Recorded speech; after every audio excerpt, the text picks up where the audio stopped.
Agora sim, hoje está com título. Deixar eu convidar.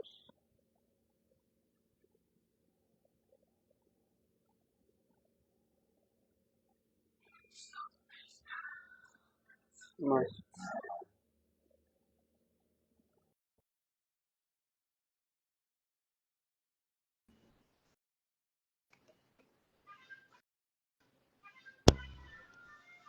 agora sim. Tudo bem? Tá E me aí, ouvindo bem? Gabriel? Tô, e o meu som, como é que tá? Tá bom também, pra mim tá ok. Tá legal? Show. Tá, Esperar só um pouquinho. Já de antemão já te agradecer aí por ter aceitado a gente fazer esse bate-bola. Acho que claro, vai ser engrandecedor. Esperar só um segundinho pro Instagram já divulgar aí pra galera que tá entrando. tá certo. É, quem me falou de você foi o Sérgio. Você está lá da UERJ? Da UERJ? Uhum. Sérgio me deu aula. É, então. E aí Sérgio me a deu gente estava aula. trocando ideia, e ele falou, cara, você está com esse projeto aí, que é um cara que sabe muito sobre biomecânica, aí foi até na Semana Santa. E aí ele me Uhum. passou o contato, e aí eu falei, vou esperar a Semana Santa passar, e eu vou mandar mensagem para ele. Pô, incomodar no feriado. Aí, Eu costumo dizer que pra gente não tem feriado. Não tem como. exatamente, Não adianta. exatamente. Aí Trabalhei a hoje gente, de 6 até 2 da tarde, pô, então nem não fala. adianta. A gente tem que ter aquela ilusão, né? De vez Pô, em quando a gente pode se dar o luxo disso, mas não é todo dia não. Eu tô de fone verdade. porque eu tô com um filho pequeno, 3 anos. E ele tá começando a dormir agora. Então, melhor Claro. evitar qualquer tipo de barulho externo. Por isso que eu tô de fone aqui, senão eu tava sem. Não, Mas e aí, me conta um pouquinho. Quer dizer então cara, que tu tá treinando, mas tu tá pra maratona ou não? corri a É porque meia, tu correu a a meia, ultra né, meia. agora? A meia, a Uhum. meia. Mas tu já almeja a maratona também ou não? Cara, não, hoje eu quero melhorar na meia, quero ficar mais É, rápido. Tenho maneiro. o objetivo aí de descer o meu tempo e aí futuramente, quem sabe, mas não tô com essa pressa ainda não. Show. É, porque é uma diferença bem gritante, né? Quando sair da meia pra maratona, questão de treino é É, absurda, né? A galera acha que, total, total. que dá pra dar isso. A mídia social passa essa impressão, né? De que é simples, fácil, rápido, tudo tá ali já, pace 4, pace 3, maratona sub 3, tá tudo tão perto, né?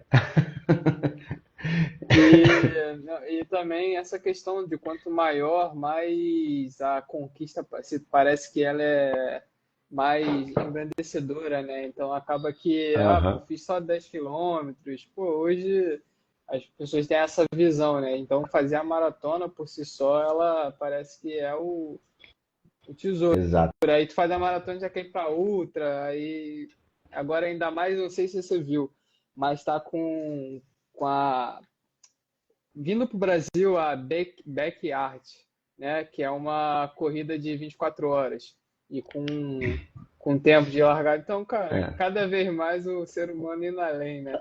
Não adianta, assim, a globalização ela tá aí para isso, né? Ela vai divulgar o máximo de informação.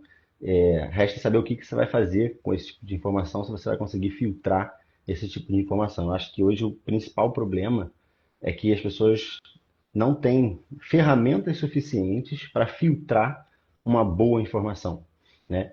Então, antigamente as pessoas pegavam qualquer tipo de informação, literalmente, né? Iam ali nos blogs, iam em newsletters e pegavam aquela informação e tornavam como realidade. E aí depois as coisas foram evoluindo e as pessoas começaram a perceber que artigos científicos têm muito mais validade do que esse tipo de informação ali mais cru, né? Só que dentro dos artigos científicos nós temos também coisas boas e coisas ruins. E é aí que está o problema. Nem sempre a pessoa que vai pegar um artigo vai saber filtrar o que realmente é bom e o que realmente é ruim, né?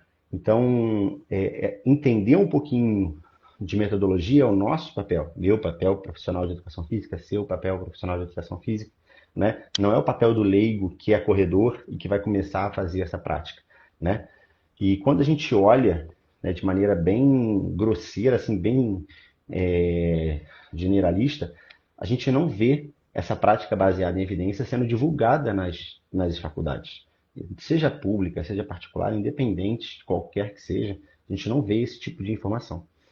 Então, quando essas informações chegam para os profissionais de educação física, a gente tem uma difícil missão de explicar, até mesmo para o profissional, que aquilo ali que ele está lendo não tem uma validade boa. Aquilo ali não pode ser aplicado à prática dos alunos dele. E é muito difícil de se entender isso, né? Porque está publicado, mas está publicado como?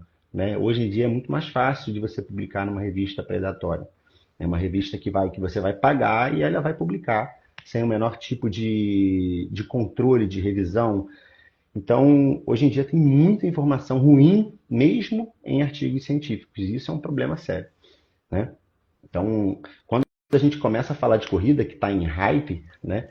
E a gente vai em evidência científica, começa a sair muita coisa e nem tudo que está ali é bom, né? E nem tudo que está ali, apesar de ser bom, pode ser extrapolado para outras populações.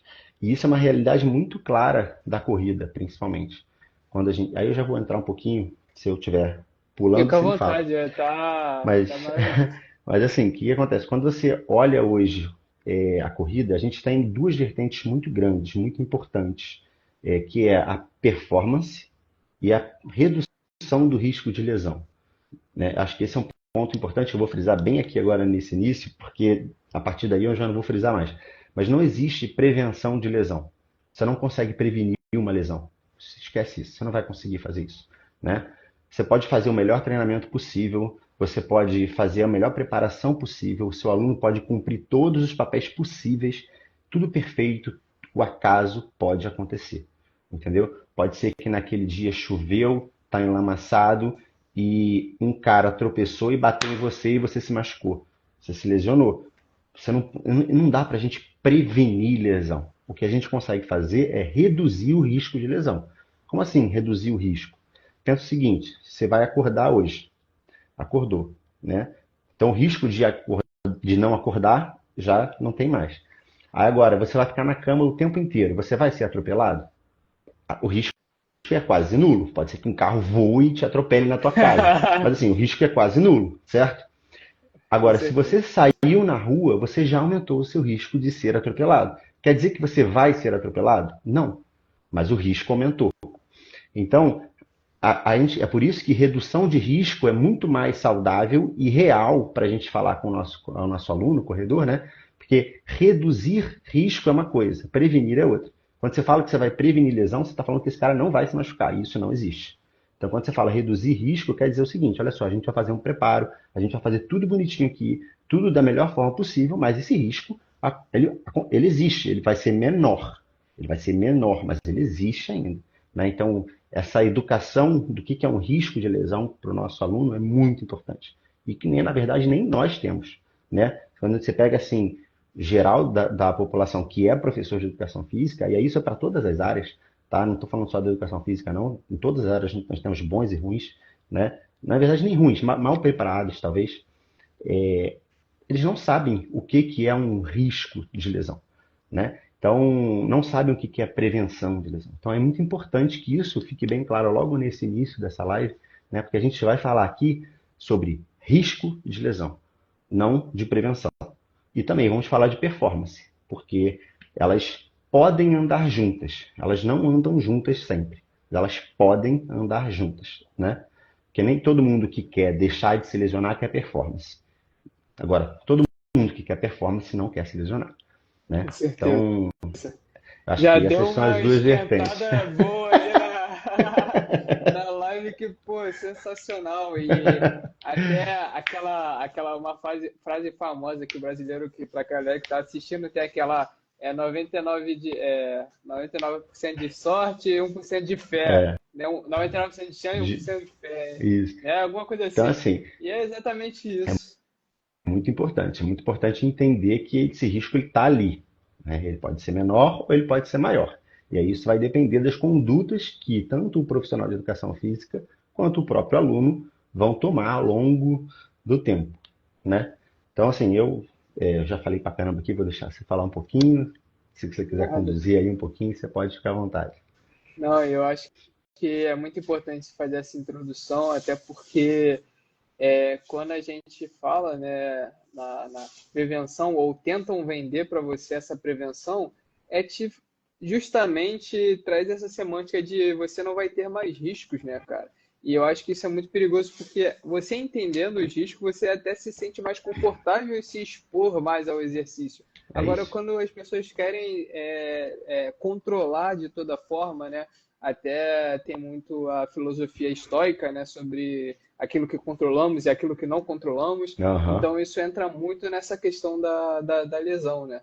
E eu acho assim, cara, Gabriel, introdução muito bacana. Eu acho que isso, para quem é corredor, faz parte totalmente da construção do corredor, e é isso que eu venho querer trazer com essa série de lives que eu estou fazendo com profissionais, vou fazer com atletas. Justamente esse é o projeto que a Sprint Now vem trazendo com seus valores esportivos e também na educação, entender que a corrida ela é um meio, ela é uma ferramenta para a construção de um melhor hábito de vida, para a construção de uma melhor versão de si mesmo, e tem todos esses pilares que envolvem a construção de um corredor, tanto essa consciência, o sono, a alimentação, mentalidade, então tudo isso engloba o que a corrida nos proporciona a se tornar cada dia melhor. E eu agradeço a sua contribuição por estar participando. A galera que não conhece o Gabriel já começa a seguir o Gabriel, que a live vai ser muito importante. Cara, eu queria até, se você puder falar bem rapidinho, para a galera que te conhece, como é que a corrida entrou na sua vida e já tocar o barco para a gente começar. Qual é a importância da biomecânica na corrida, que a galera demoniza muito isso, porque não é uma coisa fácil de se entender, né? Tanto os artigos científicos, nem profissionais da área têm total domínio sobre a metodologia, como você falou. Quando a Uhum. gente vai escrever um artigo, tem a questão da palavra picos, né?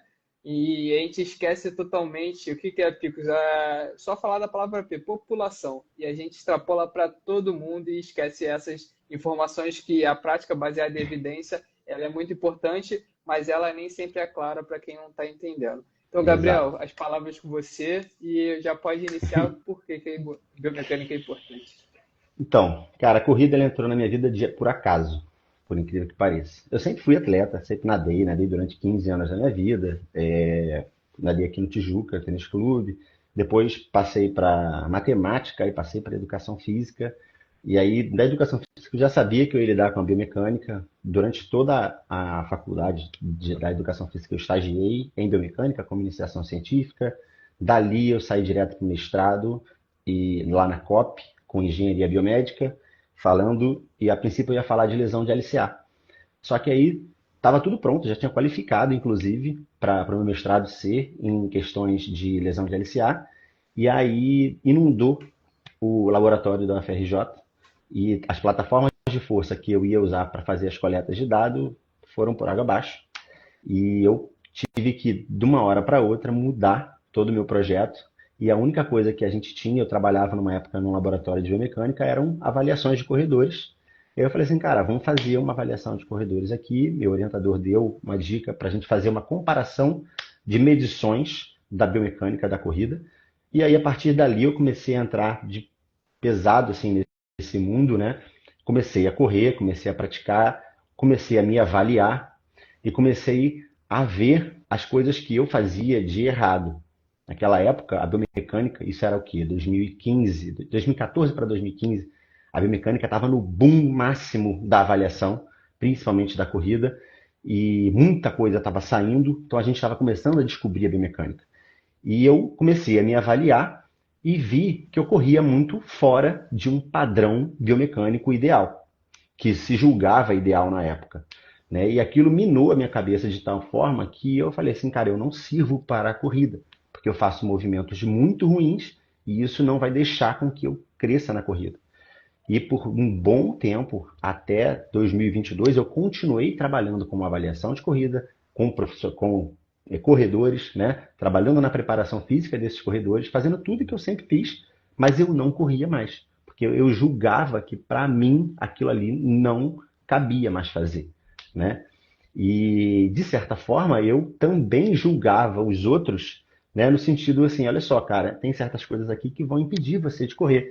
E até então a ciência ela ia para esse ramo mesmo, né? Cada vez mais estavam saindo artigos científicos falando que a biomecânica era super importante, que aquilo ali poderia tinha um potencial lesivo muito grande, movimentos principais assim de do joelho ir para dentro, né? Que hoje a gente sabe que é o valgo dinâmico, que não é o joelho entre aspas problema, existem componentes voltados para a região do quadril, que aí eu vou botar bacia para todo mundo entender que é corredor aqui, e também do seu pé, esses movimentos, tanto da parte de cima ali da região central do corpo, bacia e tronco, quanto o pé e o tornozelo, né?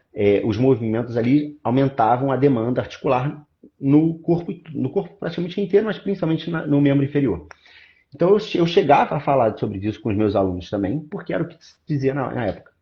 E hoje a gente sabe que não é bem assim que funciona, existem muitas coisas, inclusive meu doutorado foi voltado para essa parte, né? O como que as variáveis físicas elas se relacionam com o movimento da corrida e se isso realmente é algo que precisa ser mensurado ou não, se faz sentido mensurar isso, identificar, né? E qual é o potencial lesivo da biomecânica. Hoje a gente sabe que as variáveis biomecânicas em si, esses movimentos durante a corrida, exacerbados, nesses movimentos aumentados durante a corrida, eles aumentam sim a demanda do corpo. Não dá para negar isso. Mas o fato de aumentar a demanda não quer dizer que você não seja capaz de suportar. São coisas diferentes. Se eu tenho uma capacidade física boa, se eu tenho uma flexibilidade boa, se na medida certa ali, né, eu consigo aguentar a demanda da minha corrida, eu consigo aguentar esses movimentos exacerbados, por mais que eles sejam muito aumentados. Né? Hoje a gente sabe que a participação desses fatores nas lesões ela é baixa. Dificilmente uma variável biomecânica vai te lesionar, entendeu? É ela associada com outros fatores. A variável biomecânica ela é um fator associado à lesão. Ela não é um fator de risco para a lesão, tá? Hoje a gente sabe que fator de risco para uma lesão é você já ter tido uma lesão prévia, por exemplo, entendeu? É você aumentar o seu volume de forma discrepante, é você aumentar muito a frequência de treino de forma discrepante, sem dar tempo do corpo se acostumar àquilo. Então, a gente sabe hoje que essas variáveis de erros de treinamento e variáveis de cansaço ou estresse ou falta de alimentação de um nutriente importante, falta de hidratação, essas variáveis hoje elas têm um peso relativamente maior do que uma variável biomecânica. Então, a gente precisa entender que a importância da variável biomecânica seria como se ela fosse a nossa digital. Pensa no seu dedo, tá? O seu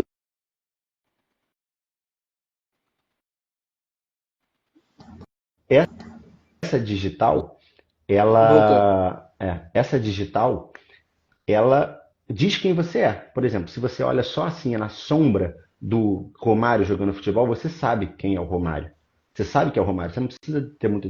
A galera que viu o Garrincha jogar, se olhar uma sombra do Garrincha, sabe que é o Garrincha que está jogando ali.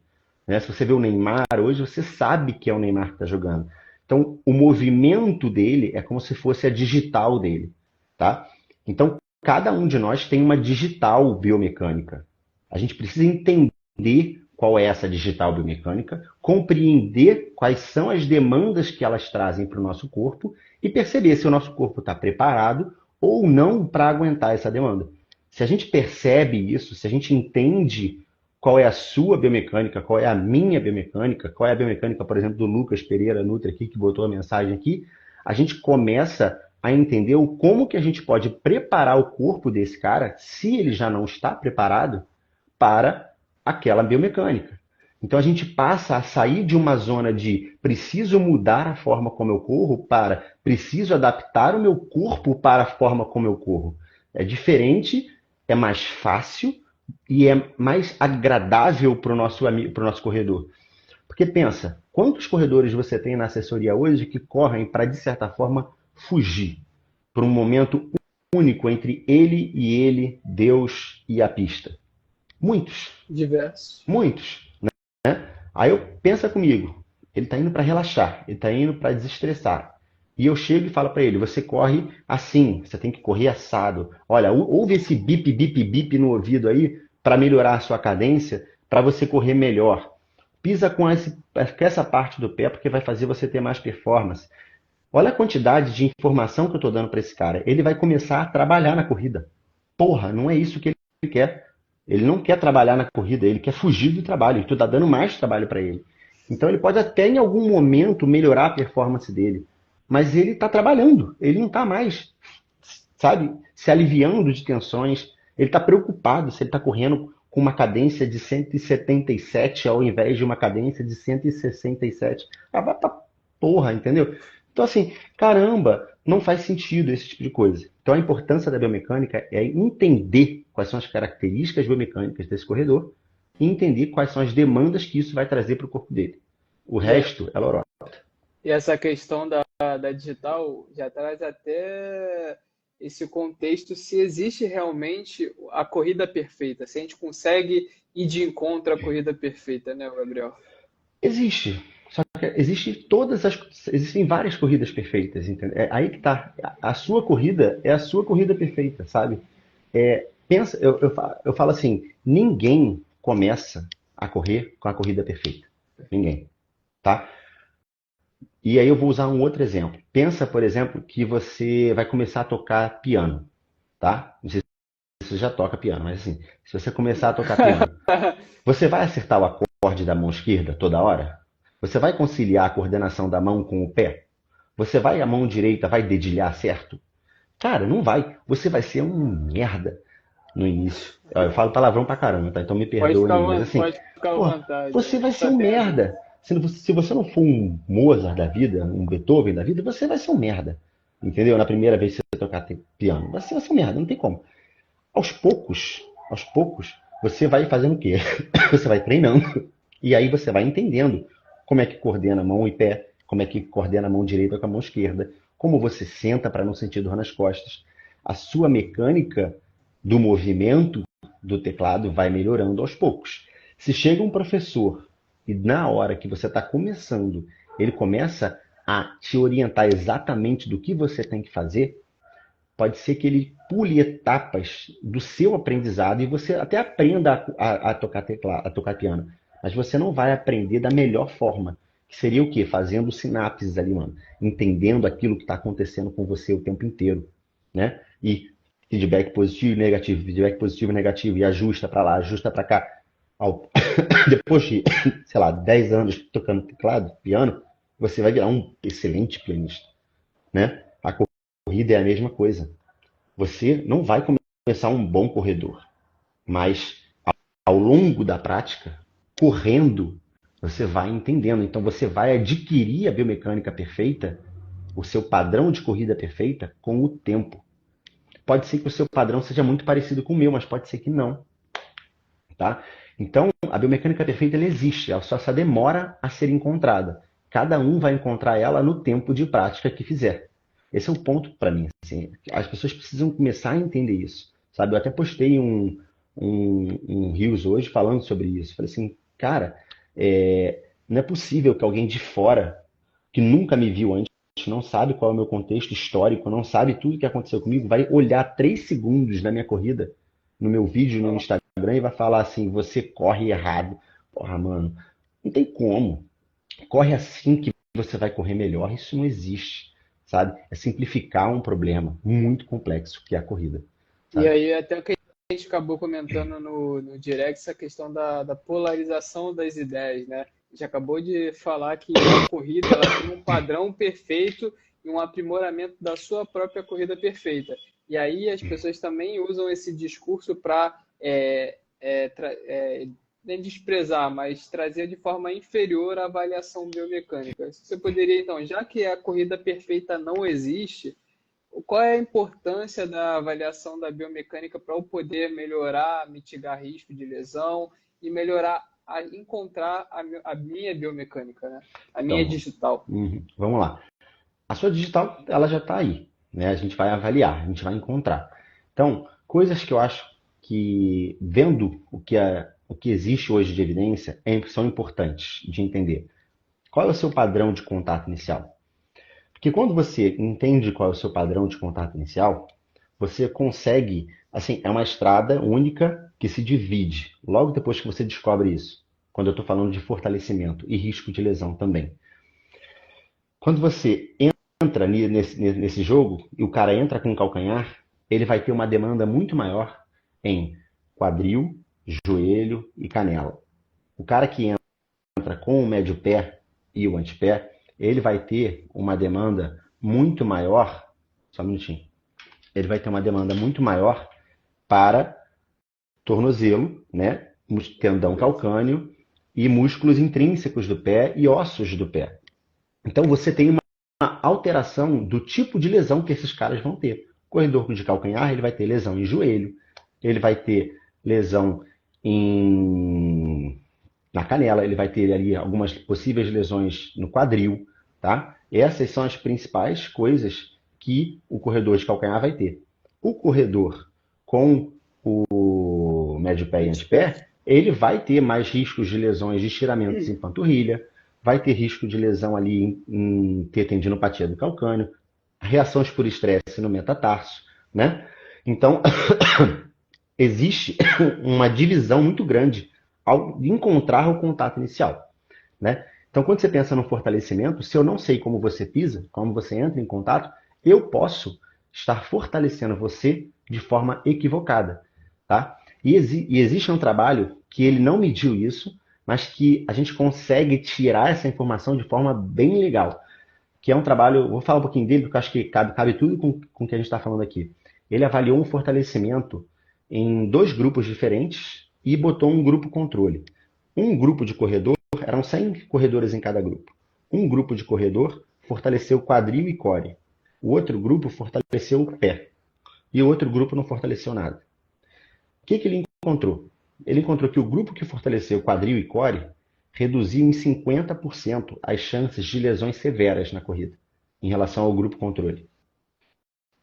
O grupo que fez só pé não reduziu nada e teve até um aumento de lesão em relação ao grupo controle.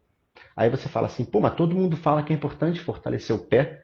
Esse estudo mostrou exatamente o oposto, e assim, é um estudo excelente, tá? Em questões metodológicas, ele foi maravilhoso, assim, foi muito bem. Pouquíssimos problemas metodológicos, pouquíssimos, né? E aí você pensa assim, porra, como é que fortalecer o pé não é importante? Se já saiu evidência mostrando que é importante. Aí pensa comigo, eu tenho 3 grupos. A maioria dos corredores corre com o calcanhar, principalmente iniciantes, porque correm mais lento, em sua maioria, tá? Então, todos eles dos grupos têm maior demanda onde? Quadril, No joelho quadril, joelho. e Isso. canela. O grupo que fortaleceu justamente essas regiões se lesionou muito menos.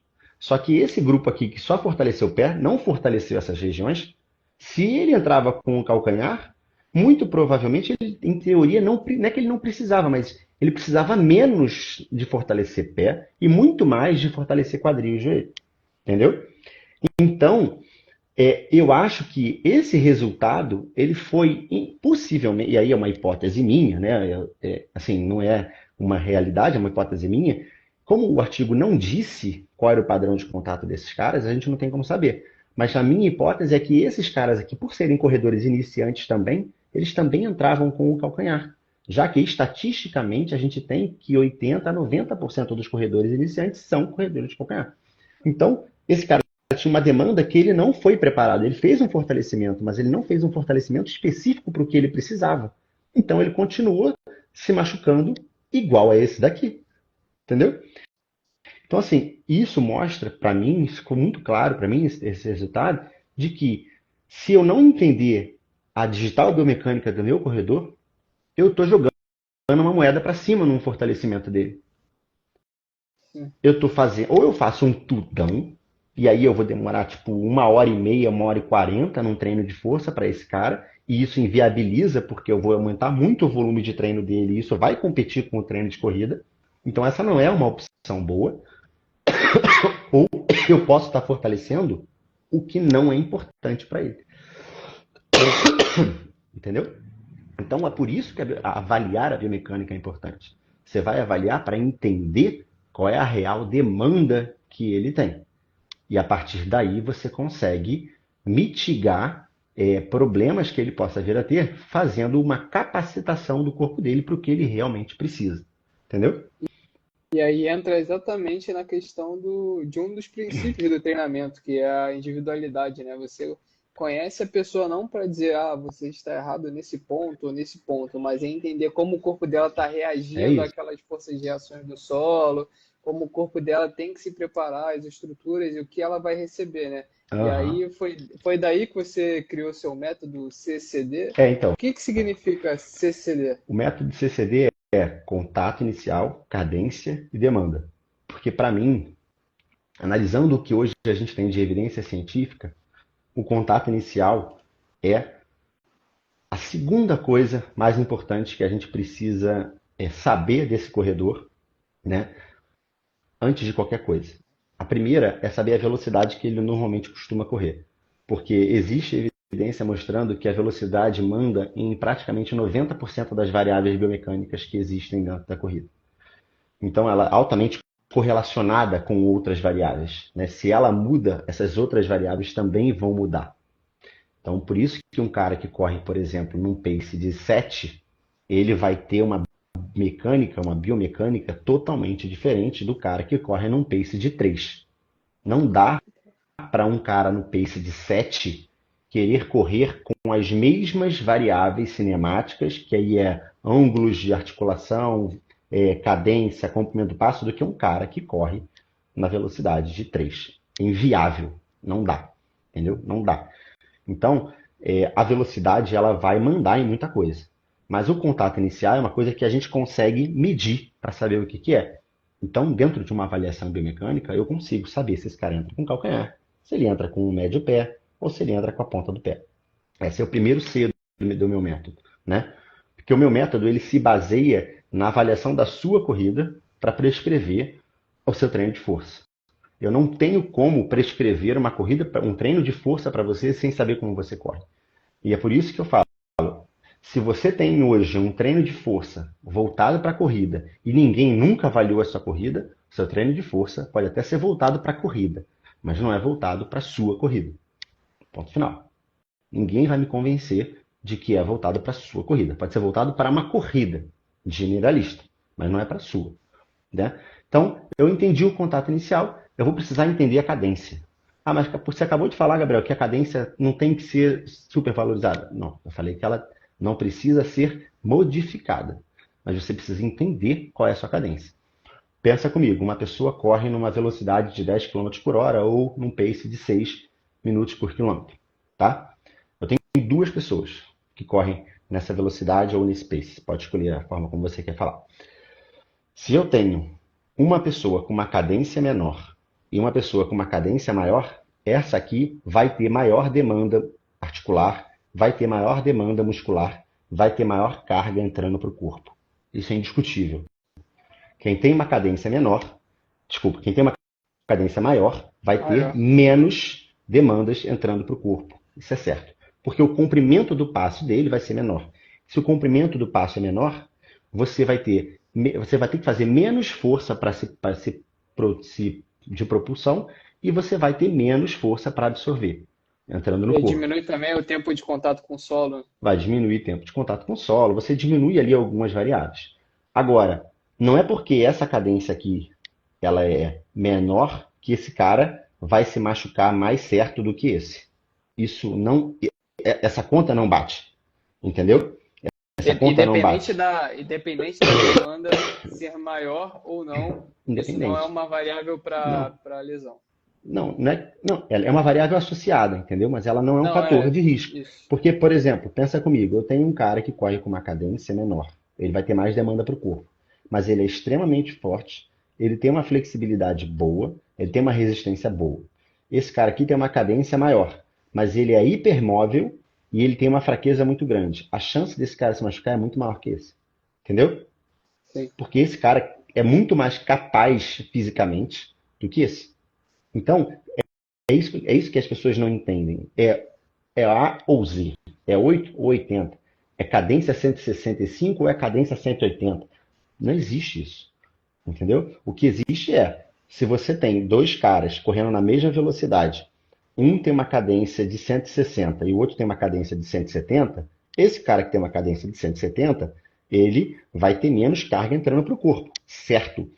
Agora, os dois estão dentro de um padrão de normalidade para essa velocidade. Isso é uma coisa importante.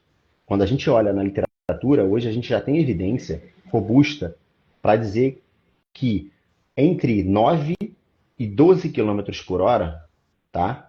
Você tem uma cadência média de 164 a 174.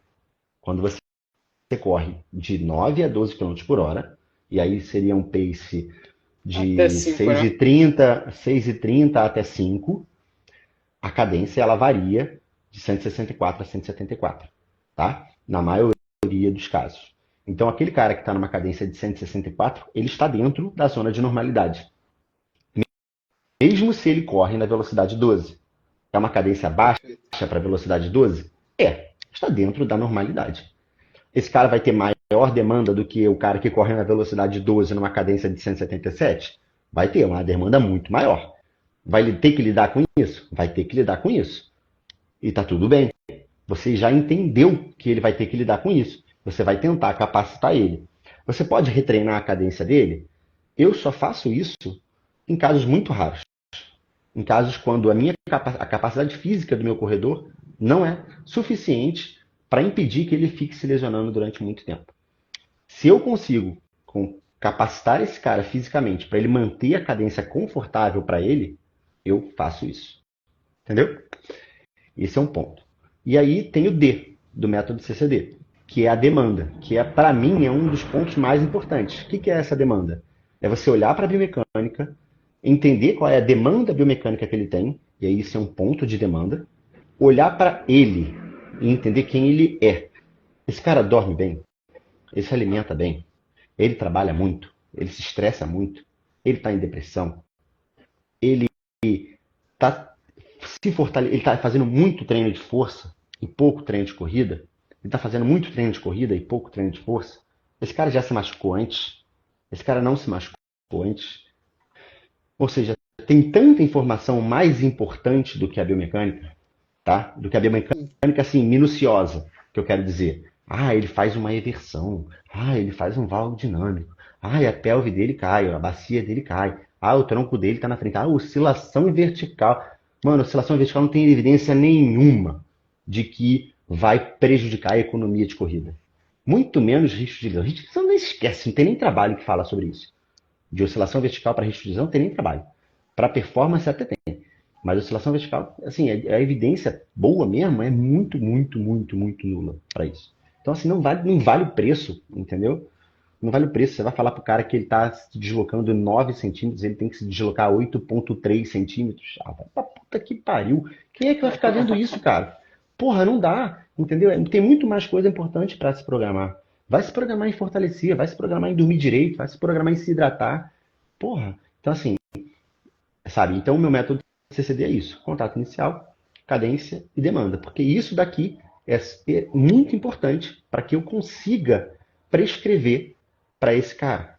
Ele está se preparando para uma maratona, ele está se preparando para 10 quilômetros, ele quer melhorar o tempo dele nos 5K, ele quer melhorar o tempo dele nos 21, ele quer fazer a primeira prova dele de 50K, entendeu?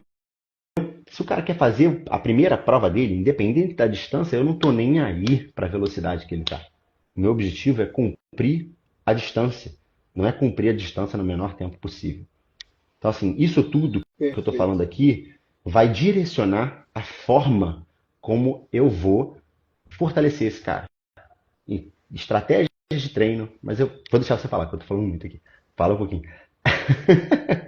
Mas, não, eu ia aproveitar o gancho da questão da demanda e para a galera visualizar também, eu ia te perguntar, vamos usar o exemplo da pessoa que entra com retropé ela veio fazer parte aí do método CCD. Se a gente já avaliou, já entendeu a demanda que o corpo dela produz, como é que ela pode otimizar o treinamento de força dela? Quais exercícios são interessantes para ela que tem essa demanda específica aí de retropé, e que é a maioria dos casos até dos iniciantes ou até das Tá, das pessoas mais pessoas avançadas, mais né? avançadas. Uhum. Até os artigos, a maioria, a avaliação é retropé, Maioria. né? É difícil ter. Até em elite você tem ali em torno de 60 pessoas, 60% com retropé. Mas vamos lá. Quando a gente pega, por exemplo, um corredor que entra com calcanhar, ele é iniciante e ele quer, um exemplo, correr a primeira prova dele de 5K. Ele não corre nada, né? Ele vai começar a correr agora. Eu não vou nem entrar no mérito de treino de corrida em si. Eu vou falar só do treino de Não, vamos força, focar isso. tá? Esse cara, digamos que ele esteja fazendo tudo certinho dentro da planilha de corrida, né? Ele vai ter uma demanda maior para quadríceps, que vai absorver carga no momento em que ele entra em contato com o solo. O quadríceps é majoritário em absorção de carga nessa fase. O quadríceps é o músculo da coxa, da parte anterior da coxa, né? A gente vai ter o glúteo máximo, que é literalmente a nossa bunda mesmo, o músculo da bunda mesmo, a parte de trás ali, que vai ajudar nessa absorção de carga. A gente tem o solear, que a gente pega a panturrilha, né? A gente tem o gastrocnêmio, que são duas bolas aqui assim, e a gente tem um outro músculo aqui por dentro, que é o solear. Ele também vai ajudar na absorção de carga. E a gente tem o glúteo médio, que é o músculo da lateral, né, do nosso quadril aqui, da nossa bacia. Então, nós temos esses quatro músculos como os principais músculos que vão absorver carga. Todas as lesões voltadas para corredores de calcanhar acontecem na fase de absorção de carga. Então, é importante que essa fase seja bem feita e seja bem capaz, ele seja muito capaz de absorver essa carga. Então, esses quatro músculos precisam constar na série desse corredor iniciante, de preferência no início do treino. Então, a gente tem, por exemplo, o agachamento, que é um exercício excelente para trabalhar os vastos, principalmente, e o glúteo máximo. Então, ele, para mim, num corredor iniciante, ele tem que ser o ponto-chave do meu trabalho para esse cara ganhar capacidade física de absorver carga, né? Por mais que o agachamento não tenha o impacto, não tenha o choque de absorção, né? Nesse corredor iniciante é importante que ele saiba fazer o movimento do agachamento bem feito, que ele consiga contrair de forma concêntrica e excêntrica, ou seja, descendo e subindo, fazendo força para descer, controlando a descida e fazendo força para subir, né? Aí a gente tem, por exemplo, um outro exercício que é muito bom para glúteo, que é a elevação pélvica. Pode começar no chão, depois pode ir para o banco, pode ir para a máquina. Existem N variações, pode fazer unilateral, pode fazer bilateral, né? Mas eu começaria com bilateral, com esse iniciante, né? A gente tem, por exemplo, a cadeira solear, que é um trabalho específico para o solear, né? Que é uma cadeira de flexão, de movimento de flexão plantar do tornozelo quando você fica sentado. Eu gosto bastante para iniciante, porque não demanda tanto de estabilidade. O iniciante nem sempre ele vai ter essa capacidade de controle motor muito bem feita. Então eu gosto bastante de trabalhar esse exercício, né? E existem alguns exercícios para controlar o movimento da pelve, que são exercícios um pouco mais funcionais, né? Que vão trazer ali a capacidade do glúteo médio de controlar esse movimento da bacia subir e descer. Isso para mim tem que estar no cerne do treino de força desse corredor iniciante. A evolução desses exercícios, ela existe, mas ela só pode ser feita depois que aquilo ali no básico está sendo bem feito, entendeu? Então ele precisa de trabalhos da musculatura intrínseca do pé, ele precisa também. Se ele tiver determinados movimentos excessivos do pé, ele vai precisar. Mas assim, ele precisa principalmente dessas quatro musculaturas bem feitas, né, e bem capacitadas para absorver essa carga. Então, isso já é a resposta assim, do que você me perguntou, né? Esses quatro músculos precisam estar presentes no treino de força desse cara. E você deu exemplos, cara, muito satisfatórios, até porque para ver como o básico, o simples ali, pode ser muito bem feito para preparar o próprio músculo, a própria estrutura ali e fazer com que ele evolua na corrida gradualmente, né, Gabriel? É, Assim, eu acho que as pessoas, elas gourmetizaram treino de força para corredores, entendeu? Eu não sei se é a sua internet ou se é a minha que tá ruim. Eu tô com Eu, eu, 4G aqui, mas você tá travando um pouquinho para mim de vez em quando. Eu não sei. vamos lá. Qualquer coisa você me avisa aí. Não, agora deu uma melhorada. Melhorou. Então, assim, eles gourmetizaram um pouco o treino de força para corredor, acho que para vender um produto de uma coisa que está em hype. Então, eles criaram um problema para vender um produto, só que esse produto que eles vendem é para venda em larga escala e eles estão só gourmetizando uma parada que, na verdade, não é o que o corredor realmente precisa. Entendeu? É óbvio. E aí a gente vai entrar numa outra linha, que é aquilo que eu falei, da performance e risco de lesão. Existe hoje na literatura uma diferença muito grande entre treino para performance e treino para risco de lesão. E as pessoas ainda não entenderam isso. Ainda não entenderam isso.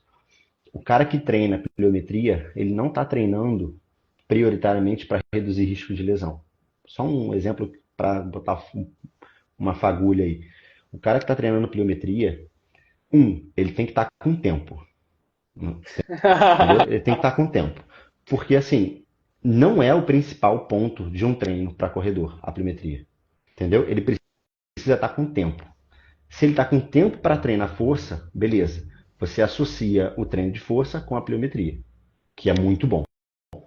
Agora, se você não tem tempo, se você tem aqui, ó, tenho 30, 40 minutinhos, Gabriel, não posso passar disso aqui.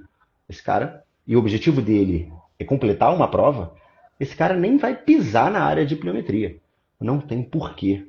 Cientificamente falando, não tem porquê. Principalmente se ele é iniciante. E Entendeu? as evidências são até bem cruéis, né? Porque eles põem os exercícios de pliometria para as pessoas que têm a capacidade de fazer o agachamento com quase duas vezes o peso corporal, né? E basicamente ninguém faz, né? Ninguém é isso. Ninguém faz isso. As pessoas não sabem nem agachar. Quando você bota o iniciante, assim, o iniciante, ele não sabe nem agachar. Você vai ter que ensinar ele a agachar. Você vai ter que ensinar ele Aliás, a fazer fazendo a adendo, a aterrissagem. gente não está falando que a pliometria não Não, funciona ou não serve para nada. é isso. Não, ela serve para muita coisa. Ela serve para muita É coisa. maravilhoso. Inclusive, se você é um corredor experiente, avançado, e você quer evoluir ainda mais na corrida, você sim precisa demandar tempo para treinar força e pliometria. Sem Também dúvida. Você tem alguns precisa disso. estudos que falam que a partir de uma velocidade É, o corredor, a pliometria já não é tão assim, efetiva assim. esse estudo é muito bom. Tá? É um dos melhores estudos que saiu ano passado, se não me engano. Ele é muito bom. Deixa eu ver se eu consigo botar aqui um negócio para mostrar para você. O Fechou. que acontece? Esse trabalho, ele identificou que a pliometria é melhor para corredores que correm abaixo de 12 km por hora. E aí isso fez um boom no mercado da corrida. Por quê? Porque se quem corre abaixo de 12 km por hora é A iniciante, população toda. a maioria da população, principalmente os iniciantes. Então, a conclusão é, vamos tacar pliometria para um corredor iniciante. Só que quando você começa a pensar nisso, você está pensando que ele vai fazer um treino e ele está preparado para esse treino. Só que a verdade é que esse cara não está preparado para esse treino. Entendeu? Ele não está preparado para absorver carga. Ele não está preparado para ter estabilidade e controle motor para fazer essa pliometria bem feita. Tá? Então, não dá para a gente extrapolar isso para esse público, se esse público não tem preparo para isso. Tá? É muito mais fácil você incrementar um trabalho de força basicão, entendeu? Pode até ser tudo em máquina, você não precisa nem botar um agachamento livre, você bota o cara no rack, entendeu? Que ele vai trabalhar quadríceps igual, dependendo da amplitude, ele vai trabalhar glúteo igual, assim, de maneira geral, né? E você reduz risco, é aquilo. Você reduz risco, porque você está expondo menos esse cara a um movimento que vai aumentar a sobrecarga.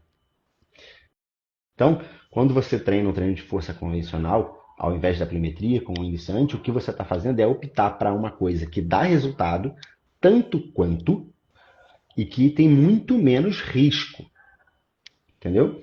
É aquilo. É como se você tivesse acordado e ficado em casa. O treino de força seria isso. Tô acordado e tô em casa. O treino de pliometria é tô acordado e fui na padaria pegar um pão. O risco aumenta, porra. Entendeu? É isso. Eu poderia. Ah, O resultado vai ser o mesmo. Vou falar assim, eu vou pedir pão e por além delivery. da, e Entendeu? a- e além da questão da demanda da pliometria, as boas práticas ou o guia de pliometria falam que o volume tem que ser Tem que ser baixo e a gente baixo. trabalha Eu absurdamente extrapola, salto pra salta, caramba. salta, salta, salta, salta, salta. Então, assim, É isso. ela é a cereja do bolo para poder dar aquele plus de um treino baseado na força e na sua digital, como o Gabriel bem mencionou, né, cara? É E a isso. Eu gente não peguei controla essas variáveis, né? A gente não controla. Eu peguei aqui um resumo que eu tenho desse trabalho que eu fiz, depois que eu Pode li, falar para a né? galera, isso aí vai ficar gravado. A galera que não tá aí assistindo, segue a Sprint Now, que eu vou mandar para o YouTube depois, que é muito importante tudo isso que a gente está conversando aí hoje. Pode mandar bala. Entendeu? Então, assim, esse trabalho que você comentou, né, ele bota que o trabalho de altas cargas, que é um trabalho de força convencional com altas cargas, né, ele teve um pequeno efeito positivo. Que de pliometria também foi pequeno. Mas a questão é que você consegue discernir ali pelas velocidades, mas os dois foram muito pequenos, né, nesse trabalho em específico. Então, os dois juntos, combinados, foram muito melhor, né? Então, assim, a gente precisa só interpretar isso com um pouco mais de calma, né? O efeito dos dois foi pequeno, o de pliometria foi um pouquinho maior, mas também foi pequeno. Então, assim, o risco não vale, entendeu? O risco não vale o potencial que vai aumentar nesse ganho para corredores com uma velocidade até 12. Né? Então, não faz sentido botar. E isso aí é uma coisa assim, é só pliometria, entendeu? O cara tá fazendo só pliometria. Então, assim, não é interessante, né? Não vale a pena. Até porque a pliometria é uma força reativa, né, cara? A gente está tentando pegar ali o solo, fazer esse ciclo alongamento e encurtamento de forma mais rápida. Então, são contrações mais expressivas, né, que o corpo tem que demandar. Se a estrutura não estiver forte, estiver sob fadiga, se não tiver um controle adequado, a pessoa acaba perdendo toda a É produtividade, isso podendo estar ganhando tempo na academia, fazendo um agachamento, indo para casa descansar para poder correr no dia seguinte, tá ali saltando, saltando, saltando e as estruturas não estão se fortalecendo de forma globalizada, que vamos dizer assim, precisaria. né, entre aspas.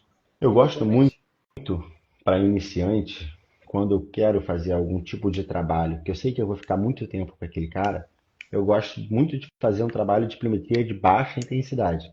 E aí, assim, um pogo jump bilateral, por exemplo, é suficiente para você trabalhar essa capacidade elástica do tendão, entendeu? Você consegue trabalhar ali o movimento de flexão plantar, você consegue dar uma característica de pliometria. Agora, por exemplo, se você pega um salto com agachamento, essa pessoa, ela não vai fazer da forma como deve. Ela vai agachar, vai parar, vai saltar. Aí ela vai aterrissar mal, parar, agachar e saltar de novo.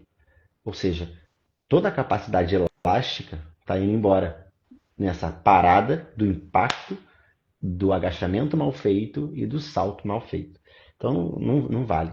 Né? Você precisa ter um planejamento melhor ali de treino de Mas pliometria aí, para. Gabriel, eu quero muito fazer pliometria, acredito que eu já estou fortalecido. E para quem quer aprimorar a pliometria, qual seria o primeiro passo para ela Aprender a aterrissar. pensar? Perfeito. Você tem que aprender a aterrissar. O que acontece? Não adianta você saber saltar se você não sabe cair. Então, o primeiro passo é a aterrissagem. Deu uma Né? travadinha, fui eu, foi você? Acho que não sei. Bom, foi? Tá me vendo? Me Tá, ouvindo? foi. Tá bom, vai lá. Quando você aprende a aterrissar, né, os mecanismos de aterrissagem, você consegue assim trabalhar. Né? Eu tenho uma aluna que ela acabou de ganhar os dois últimos Xterra de 21 quilômetros, Caraca. né? E aí ela vai correr o terceiro agora em junho, dia 7 de junho. E aí se ela ganhar esse de novo, ela ganha uma vaga, eu não sei se é no Mundial. Mundial, ela ganha no Mundial, isso. Aí que ela falou, Gabriel, eu preciso ganhar. Tá bom, vamos lá. Vamos começar a trabalhar algumas coisas de pliometria. Falei com ela, vamos começar a trabalhar nas coisas de pliometria. E aí eu mandei, ela é online, né? Então, assim, eu mandei os vídeos, ó, falei assim, ó, tem que fazer esses vídeos aqui, esses exercícios aqui e tal. Aí ela sempre me manda os vídeos. Aí quando ela me mandou, eu falei assim, pode parar, não vai fazer mais. Já Esquece. Você não era. vai, você não vai fazer mais. Porque uma mulher que é absurdamente rasgada, bem preparada fisicamente, sabe? Corre há não sei quantos anos, tem uma potência absurda, mas não sabe aterrissar. A chance de eu botar exercícios de pliometria unilateral para ela e aquilo gerar uma demanda tão grande para o quadril e para o joelho dela e ela começar a sentir dor nessas regiões por causa da pliometria é muito grande. Então não compensa o risco. O que eu preciso fazer com ela? E olha que ela é absurdamente treinada. Eu vou ter que treinar a aterrissagem dela para depois voltar a fazer isso. Só que a gente está a 2 meses da prova. Eu não vou fazer isso agora. Não nessa prova. Não vou fazer. Vamos tirar, entendeu? Vamos organizar a casa, vai voltar a fazer uns trabalhos mais básicos de força, como a gente sempre veio fazendo. E depois dessa prova, vai ficar quanto tempo para outra? Ah, tem 3 meses, 4 meses. Beleza, dá para a gente pensar em começar um processo de aprendizagem e ir evoluindo em cima dele. Aprendeu a aterrissar? Beleza, vamos começar a saltar bilateral para cima. Isso é um ponto importante. Você está no chão. Você saltar para um caixote ou para um step é melhor do que você saltar do step para o chão. A carga que vai entrar para o seu corpo é muito menor. Você está saltando e você está assim caindo menos, entendeu? Você está A natu- saltando daqui a natureza do exercício excêntrico, né, cara? e assim, por exemplo, a sua queda é menor, entendeu? Você sai daqui e cai aqui, a sua queda é menor. Se você sai daqui e cai aqui, a sua queda é maior. Você tem mais tempo da gravidade agindo em você. Então, o processo é bilateral daqui para cá, bilateral daqui para cá, bilateral daqui para cá, entendeu? Aí depois você vai unilateral daqui para cá, unilateral daqui para cá, unilateral daqui para cá, e aí depois que você evolui, por exemplo, para saltos consecutivos bilaterais ou unilaterais. Então, assim, é um processo que demanda tempo, demanda energia para aquilo ser feito. Você não pode fazer isso, por exemplo, no meio de um período específico do teu ciclo de corrida para maratona. Que você está, sei lá, com 70, 80 quilômetros, dependendo do teu nível, né, tu vai estar com 150, 160 quilômetros na semana. Pega o Moroni aí. Moroni fechou o volume de pico dele. Moroni é um dos principais corredores brasileiros, né, que correm Perfeito. pelo mundo. Ele fechou o pico dele, ele fechou com 200 quilômetros, entendeu? Então, assim, aí você pega esse cara nessa faixa de 170 a 200 quilômetros e vai começar um treino de pliometria com ele que ele nem sabe aterrissar, tu vai foder o cara. Ah, mas falaram que pliometria é bom. É bom para quem sabe fazer, para quem tem capacidade e para quem está no momento certo da O periodização, cara já pula correndo tanto, já botaram pra pular mais ainda no treino de força. entendeu? Então, assim, você precisa entender a demanda do teu corredor. E outra, cara, se seu corredor quer completar uma prova, ele não precisa fazer pliometria.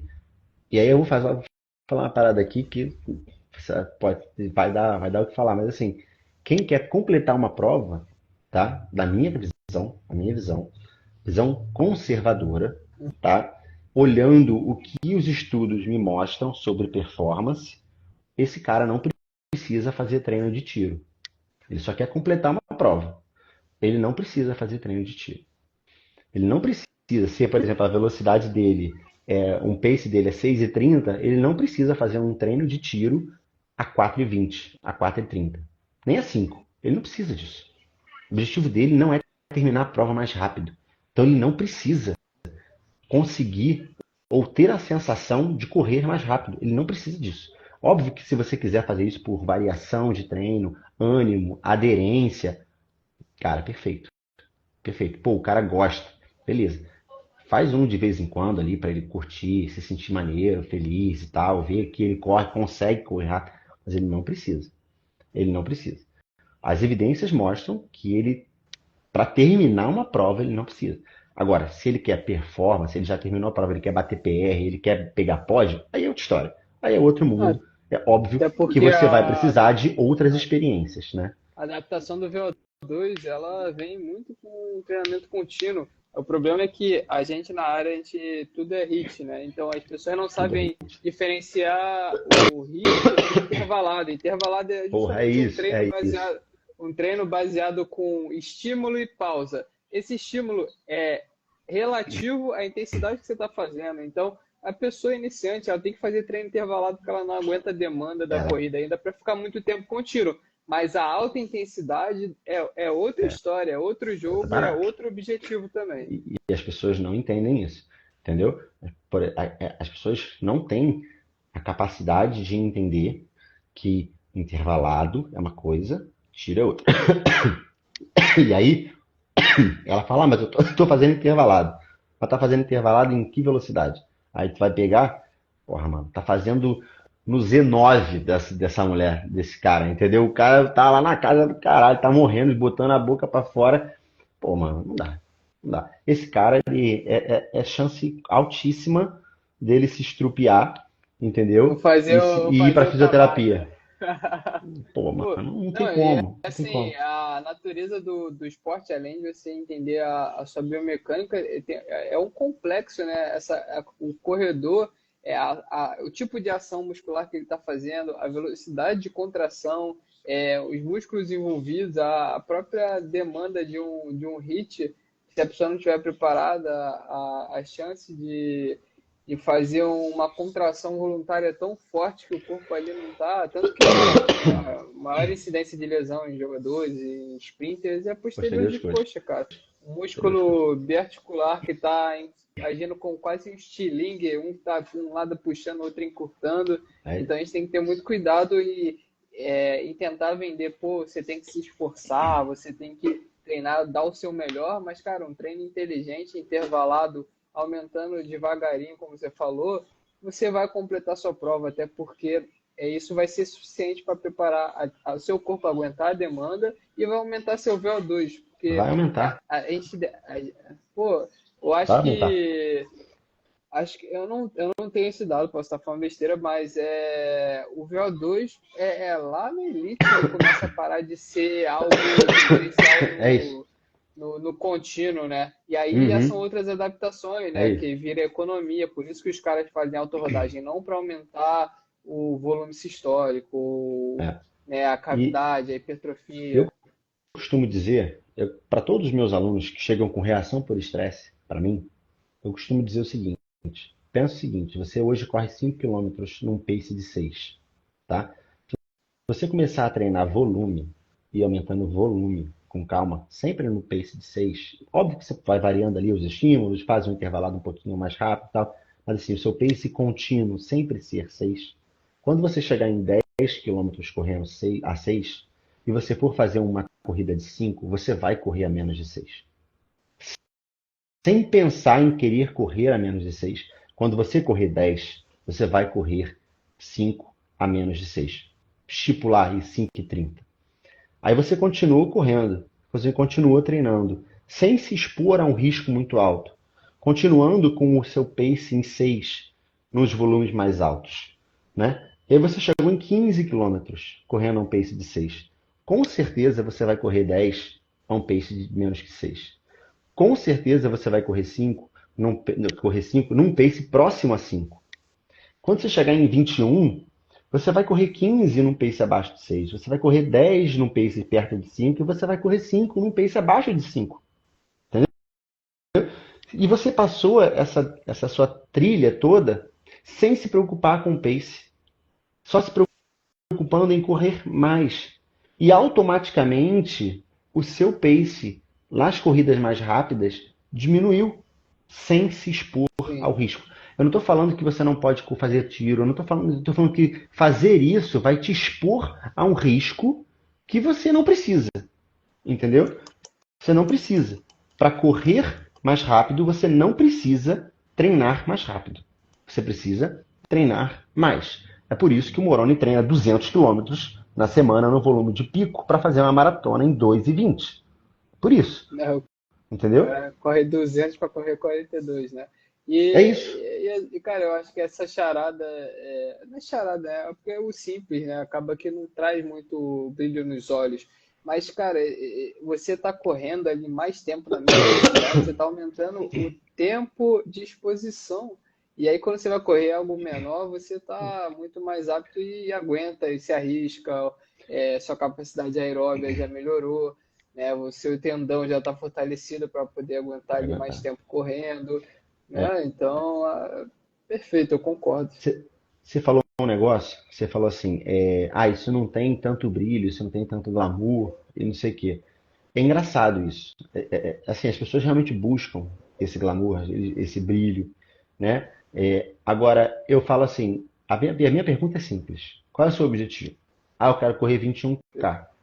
Beleza, você quer correr 21K. Você reparou que você não falou eu quero correr 21K? Ah, uma Ah, hora e meia. eu quero correr 21K. Tá bom. Se o seu objetivo é eu quero correr 21K abaixo de 2 horas, beleza, eu vou calcular o teu pace hoje. Teu pace hoje é quanto? Você já correu uma meia antes? Não, mas eu corro 13, 14 no pace de tanto.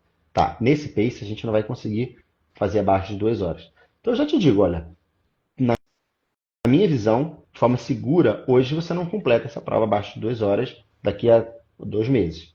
Mas a gente pode pensar para uma prova daqui a 7 meses e é possível que você consiga.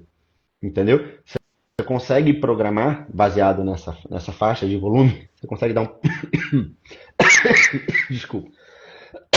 Você consegue dar um prognóstico para ele. Entendeu? Olha, aqui a gente está com esse volume por semana, com esse pace. Então, seu longo é nesse pace daqui. Para a gente chegar num longo de 21 com esse pace daqui, você precisa de pelo menos, sei lá, 7 meses, 8 meses. Então, até lá, a gente não vai buscar isso. A gente pode buscar completar a prova em 3 meses. Depois que você completou a prova, você vai ter uma noção de como é que é a prova, de todos os perrengues que você vai passar. E aí, para a segunda prova, a gente pode buscar esse pace.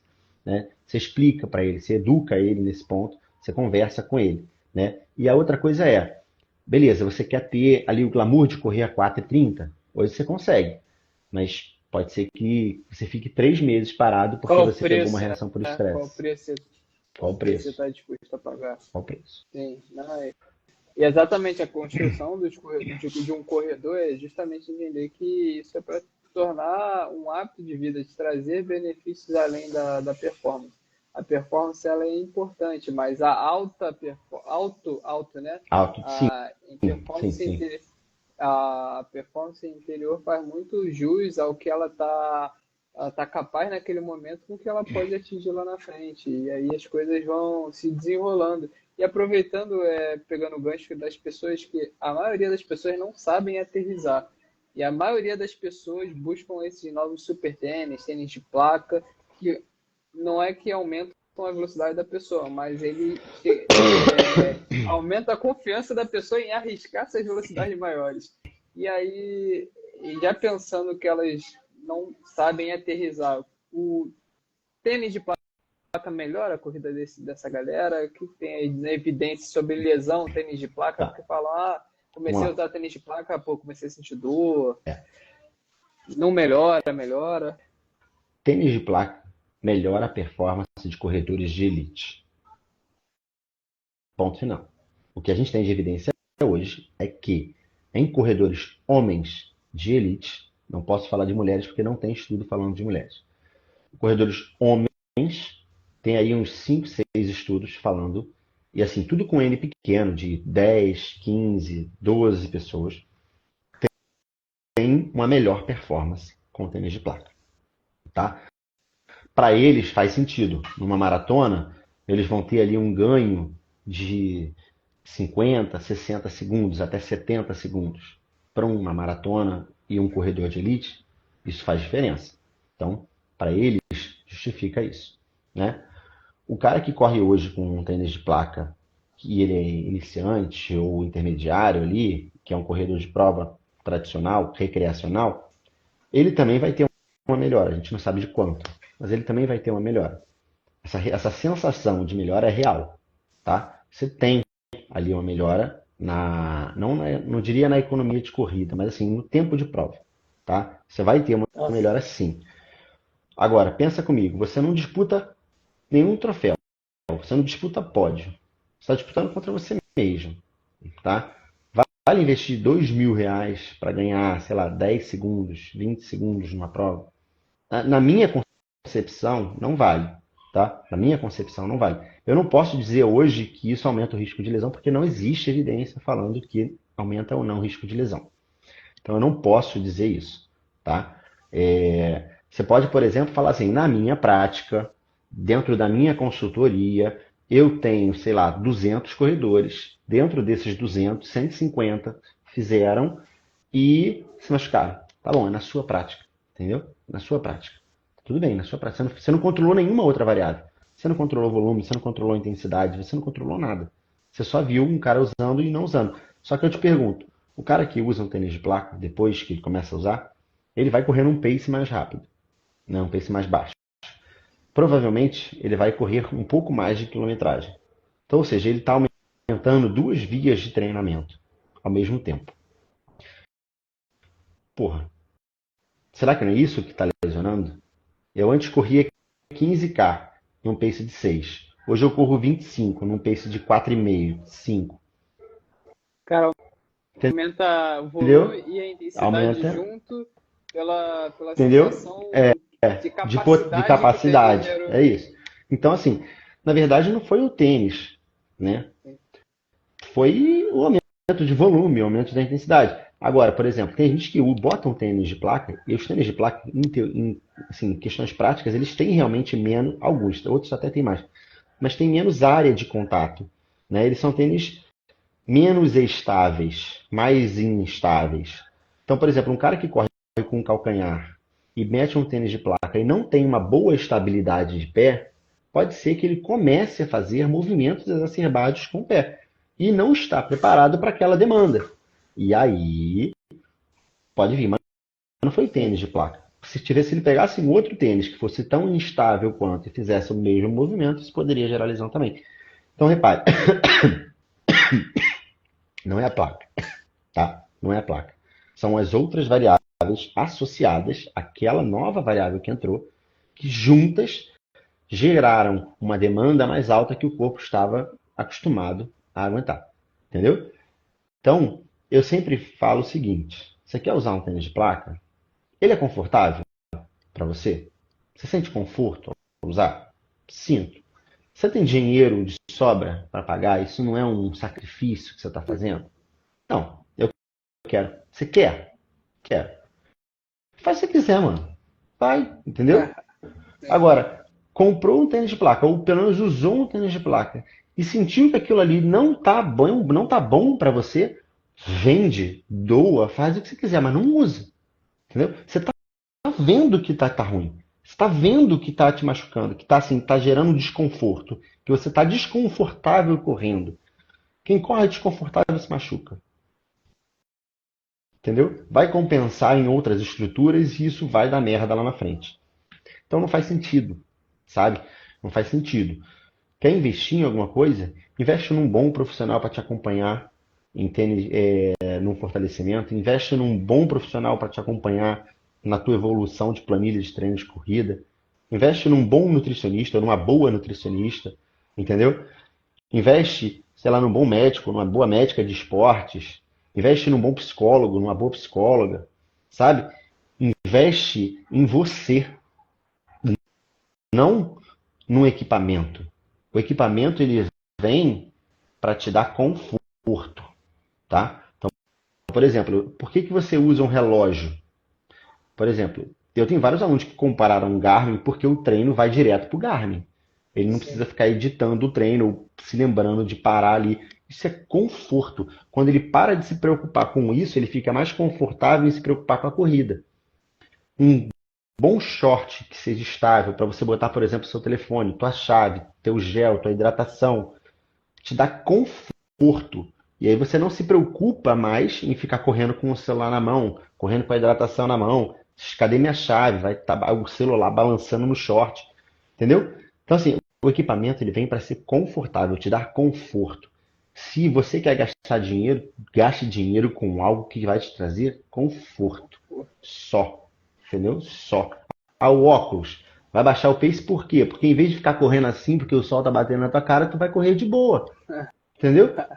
Tá te dando conforto, tá tudo certo. Se tá te dando conforto, vai fundo, cara. Sabe? Porque vai melhorar a tua performance. É certo, o conforto melhora tudo na vida. Se tu tá ali confortável com a situação que você tá confortável para pensar no que realmente você precisa fazer. E aí, no caso, é correr, né? Entendi. É, total, né? E até as melhores práticas da recomendação de um bom tênis é o É conforto, né, conforto, cara? conforto. É conforto. Hoje não tem nenhuma. Assim, existe algumas evidências mostrando que um tênis de motion control, né, que é um tênis mais estável, um tênis que controla esse movimento principal de reversão, existem dois trabalhos assim razoáveis, não são trabalhos muito rebuscados nem nada, que mostraram ali para determinadas lesões, tá? Para lesões em que a eversão é importante. Então aí a gente tem reação por estresse, a gente tem síndrome da banda iliotibial, a gente tem fascite plantar, tendinopatia do calcânio, essas quatro principais, né? Essas quatro principais lesões, elas têm a eversão, ela tem um componente um pouco mais importante do que para as outras. Para essas lesões em específico, um tênis que controla a estabilidade tende a reduzir a ocorrência dessas lesões, tá? Mas é uma evidência de baixa qualidade, num nível moderado ali, né? E com um N pequeno, né? São ali 25 pessoas, 25, na verdade são 70 pessoas e 25 lesões. Então, assim, é um N Esse aí é pequeno. basicamente a diminuição da demanda, Você né? vai diminuir a Exatamente. demanda. É isso. Você vai diminuir esse movimento de ereção, vai sobrecarregar menos as estruturas que estão ali, tibial posterior, tendão calcâneo. Essas regiões vão ficar menos sobrecarregadas e você vai tender, vai jogar menos o seu joelho para dentro, né? E vai tender a diminuir a ocorrência dessas lesões, né? E vou te botar aí na fogueira, que eu já vi você falando um pouquinho sobre. E a galera do correr descalço? O que você tem? Cara, correr Fala um descalço, pouquinho. isso então, eu estava até pensando em fazer um post a respeito disso. O cara que corre descalço, ele tem o meu carinho, entendeu? Ele tem o meu carinho. Eu não vejo problema nenhum da pessoa correr descalço. Inclusive, eu estava fazendo meu treino hoje, era uma quarta-feira, tinha um bombeiro junto com um outro cara correndo descalço na orla aqui de Ipanema. Falei, mano, irado, vai com Deus. Tomara que. Tava um dia ameno, não tava um dia quente, então vai estar tranquilo em questão de bolha. Tomara que não pegue nenhuma seringa, não pegue nenhum caco de vidro aí, né, de um pós-night que tenha na negócio. Porque assim, o risco maior hoje de um cara que corre descalço é que o cara que corre descalço, não um cara que quer correr descalço. O cara que corre descalço já tem ali aquilo ali estabelecido, o risco maior dele é esse, é pisar no caco de vidro, entendeu? Bolha, ter ali reação por estresse no metatarso, porque é a parte que entra, né? Agora, o cara que não corre descalço, nunca correu descalço, e ele vai começar a correr descalço, ele precisa se preocupar com algumas variáveis, né? Se ele começa a correr descalço e ainda continua entrando com calcanhar, esse cara tem grande chance de se machucar, porque ele vai continuar absorvendo carga com o quadríceps, vai continuar entrando muita carga na canela dele, o calcanhar dele vai sofrer muito, esse cara tem grande chance de se machucar. Se ele passa a correr com o médio pé, ele tem um aumento de demanda, principalmente na região da panturrilha. Se ele tem sobrepeso, se ele tem nem sobrepeso de gordura, não. Se ele é pesado mesmo, né? Corredores que têm acima de 74 quilos, se eu não me engano, nesse processo de transição de calcanhar para médio pé, eles têm um aumento de chance de lesão em relação a quem tem menos que 74 quilos. E é quilos, não é gordura, né? O cara pode ser rasgadão, mas ser imenso, Peso entendeu? Esse é cara, peso. ele tem ali uma chance maior no processo de transição, né? Agora, cara, o que você faz se você quiser, entendeu? Você pode correr de calça, pode correr de crocs, pode correr de havaianas, pode o que você Um quiser, amigo, um né? amigo me mandou um vídeo do cara correndo, como eu melhorei na corrida. Aí no Instagram.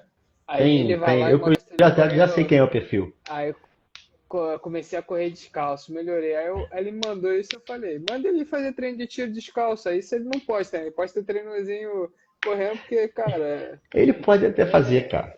Ele pode até fazer, entendeu? Assim, é o que eu Não falo. fa... Ele pode até fazer. Tem gente que corre uma maratona sub 3 descalço, É, pô. concordo, Entendeu? verdade. Ele pode fazer. O problema não é ele fazer. É Entendeu? O aquilo, problema não é ele fazer. é o sair de casa. É ele tem, e é isso. É ele ter a consciência de que determinadas coisas ele vai estar mais exposto a se machucar. Entendeu? Então, agora, ele vai ter mais performance? Não, não vai ter. Existe evidência mostrando que o cara que corre descalço, que corre calçado, que corre com médio pé, que corre com calcanhar, tem a mesma economia de corrida, tem a mesma performance. O risco de lesão modifica somente nos locais onde as lesões vão ocorrer, porque a demanda se modifica, se a demanda modifica, muda o local, entendeu? Então, se ele pode correr descalço, cara, correr descalço não tem problema nenhum. Nenhum, desde que ele esteja acostumado com aquilo e ele saiba os riscos que ele vai correr. Ponto final. Entendeu? É literalmente faz o que você quiser, estando ciente do risco que você está vivendo, sabe? Então, assim, correr descalço é coragem. No Rio de Janeiro é coragem, É, entendeu? Porque pensa, você vai correr descalço, sei lá, 9 horas da manhã, num dia de sol, no aterro, o asfalto vai estar 70 graus. Você vai correr quanto? Vai correr 30? Bolhazinha vai aparecer, com certeza. Tá disposto a isso? Tô. Tá fundo, mano. O pé é teu, cara, não é meu. Entendeu? Eu te disse os riscos. Você sabe, está ciente dos riscos. Você quer, vai. Tem porquê. Não tem porquê. Da mesma forma que eu não quero que um cara chegue pra mim e fale, tu tá correndo com calcanhar, vai correr com o médio pé, entendeu? Eu não quero ser o cara que vai chegar pro cara que corre descalço, olha só, você tá correndo errado, corre calçado. Não vou fazer isso. Eu vou explicar pra ele, eu falei, olha só, tu tá correndo descalço. O risco maior é pisar em alguma coisa, fazer bolha. Se você correr com um calcanhar, o impacto que entra pra tua canela é muito alto, a chance de canelite aumenta forte. De fratura por estresse vai aumentar forte. Entendeu? Então, assim, eu vou expor os riscos que ele tem e vou deixar ele tomar a decisão. Eu não posso tomar a decisão por ele. Ele tem que tomar a decisão. Entendeu?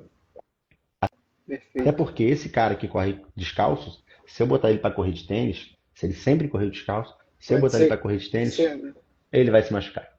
Entendeu? sim. Porque eu vou mudar totalmente o movimento dele. E aí que tá o problema, tá? Excelente, cara. Que aula, Gabriel, que aula. Queria, para a gente finalizar, eu queria fazer uma última pergunta e para a gente já ir encerrando aí também, uma hora e... Pô, passou voando aí. Cara, Eu falei que bom ia precisar de demais. mais 3 lives. Pô, vamos... verdade. Então já fica o convite para uma próxima aí para a gente abordar Pode aí um ser, tema pode mais ser. específico. Pô, obrigado. Eu queria falar só um pouquinho sobre a popularidade dos educativos de corrida, se eles realmente funcionam, se eles são perda de tempo, como alguns também preconizam, se ele melhora a mecânica da corrida, porque eu vejo muita gente usando, mas sem perceber a natureza, que é quase uma pliometria ali, né, desses educativos. Então, vou refazer a pergunta, que pode até sair um corte legal. Gabriel, os educativos de corridas, eles melhoram a mecânica da corrida? Não existe evidência que isso aconteça, tá? Não existe nada na literatura hoje que fale, faça esses educativos aqui, o seu tempo de contato vai melhorar, a sua economia de corrida vai melhorar. Eu desconheço, gostaria de conhecer se tiver, mas eu desconheço, tá? O que eu tenho para falar de educativos de corrida é que eles são excelentes aquecimentos, dependendo da intensidade que você faz, tá? Eu não gosto de alongar pré-corrida. Não vejo motivo para alongar pré-corrida. Isso não vai te trazer nenhum benefício para aquele treino de corrida, né, naquele momento. Eu gosto mais de atividades em que você vai ter um aquecimento das estruturas. Os educativos são bons aquecimentos, desde que eles façam em baixa intensidade, porque você falou, são exercícios pliométricos, sim, são exercícios pliométricos, são exercícios de coordenação motora. Se você não tem coordenação motora, se você não tem controle motor e você não sabe absorver, utilizar a pliometria como um movimento, pode ser que aquele educativo esteja te causando mais mal do que bem. Agora, se você sabe fazer tudo isso, se você tem esse componente todo bem feito, esses educativos podem sim trabalhar de forma bem legal para você aquecer pré-treino de corrida. Eu, Gabriel, confesso, não tenho tanta coordenação motora assim.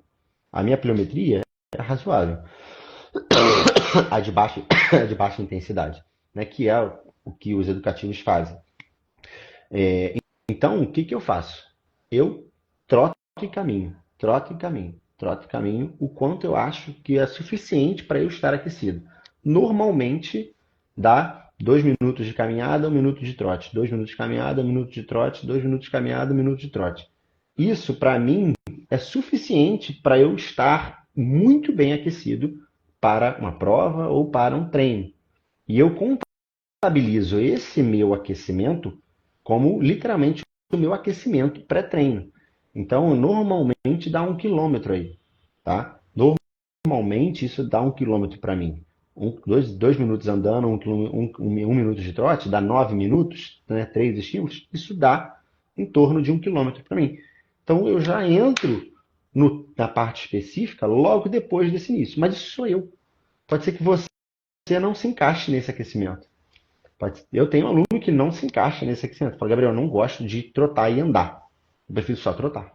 Seja feliz. Vai trotar, porra. Entendeu? Tem gente que gosta de fazer os educativos.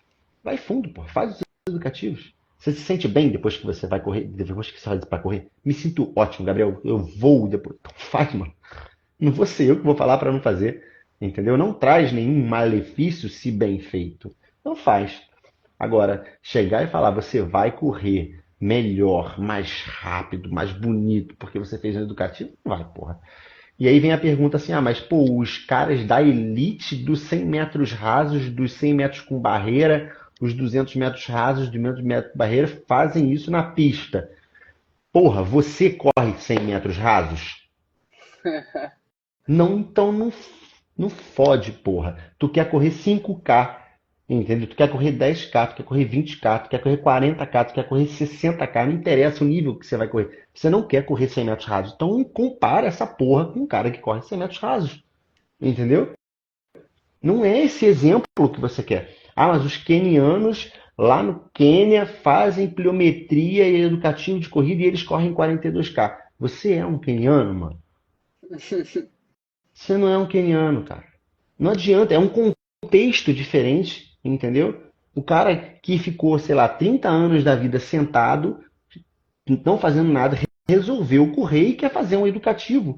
E quer falar que ele vai fazer porque o queniano que está há 30 anos correndo faz esse educativo há 60 anos. Antes de nascer, ele fazia a porra do educativo, entendeu?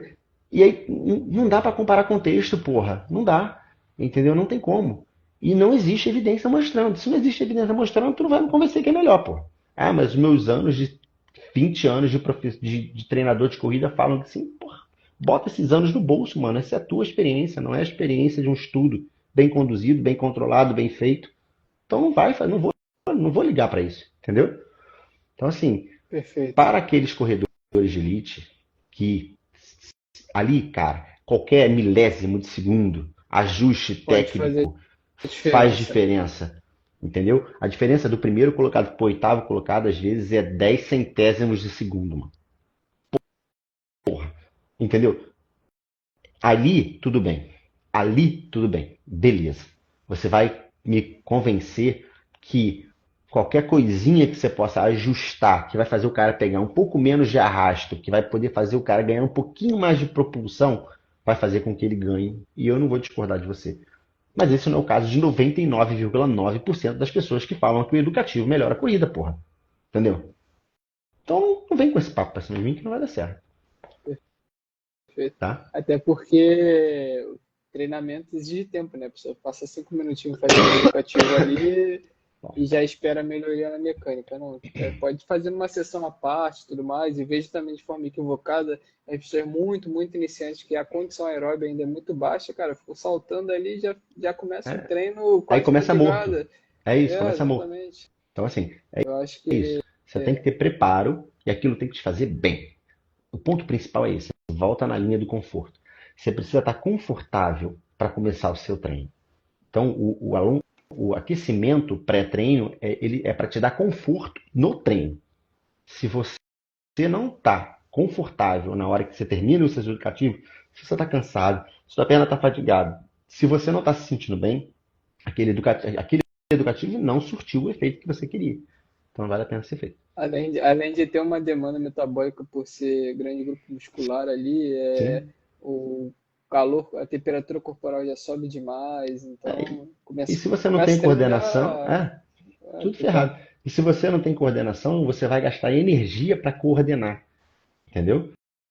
Você vai gastar muito mais energia do que um cara que é coordenado, porque é totalmente Ah, instável então, aquele movimento. então eu não tenho o que fazer só porque eu não sou coordenado, eu não tenho que treinar, não. Não, Você tem que escolher um momento adequado, não é o momento do treino que você não, vai não é fazer isso. um pré-treino, exato. Você pode fazer isso como uma Exatamente. estratégia dentro do treino de força, entendeu? Durante o treino de força, uma parte desse treino, que vai ser uma parte pliométrica, você pode fazer os educativos.